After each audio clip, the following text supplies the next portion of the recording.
नमस्कार मित्रांनो, श्री सिद्ध महालक्ष्मी मंदिर हे देवस्थान शेगावातील एक नवीन देवस्थान आहे जे मागच्या काही दिवसांमध्ये याची निर्मिती करण्यात आलेली आहे। आणि या देवस्थानाची निर्मिती ही आविष्कार ही जी एक सेवार्थ संस्था आहे या संस्थेद्वारा करण्यात आलेली आहे। या संस्थेद्वाराच या ठिकाणी श्री संत गजानन महाराज मतिमन विद्यालय याशिवाय भक्तनिवास आणि इतरही अनेक सेवा कार्य केली जातात। या संस्थेद्वारा महालक्ष्मी मंदिर शिवाय या शाळेचे प्रशासन पाहिलं जाते। मित्रांनो, शेगावमध्ये एकंदरीत असलेल्या पर्यटन स्थळामध्ये सध्या हे महालक्ष्मी मंदिर एक प्रमुख ठिकाण बनलेलं आहे। हे मंदिर शेगाव अकोला रोडवर म्हणजे शेगावपासून केवळ काही किलोमीटर अंतरावर म्हणजे 3 ते 4 किलोमीटर अंतरावर हे मंदिर आहे।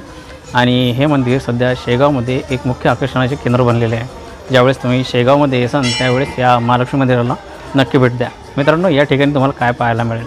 या ठिकाणी मित्रांनो एक महालक्ष्मीची अत्यंत सुंदर अशी तुम्हाला मूर्ती पाहायला मिळेल। शिवाय गाभाऱ्यामध्ये 12ही ज्योतिर्लिंगाचे दर्शन व्हावे या हिशोबाने सर्व 12 ज्योतिर्लिंग या ठिकाणी ठेवण्यात आलेले आहे।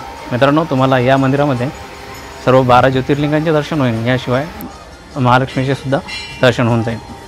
हे ठिकाण शेगावपासून जवळच असल्याने हे सहज तुम्ही या ठिकाणी येऊ शकाल किंवा शेगावला येताना सुद्धा तुम्ही या ठिकाणी भेट देऊ शकता। हे ठिकाण आनंदसागरच्या जवळच आहे, त्यामुळं सुद्धा हे येण्यासाठी एकदम सहज असंच ठिकाण आहे। या मंदिरामुळं या संत गजानन महाराज मतिमन विद्यालयातील मुलांना एक रोजगाराचे साधन उपलब्ध होणार आहे। मित्रांनो, या ठिकाणी श्री संत गजानन महाराज मतिमन विद्यालयामध्ये 3 ते 18 वयोगटापेक्षा जास्त वय असलेल्या विद्यार्थ्यांना प्रवेश दिला जातो।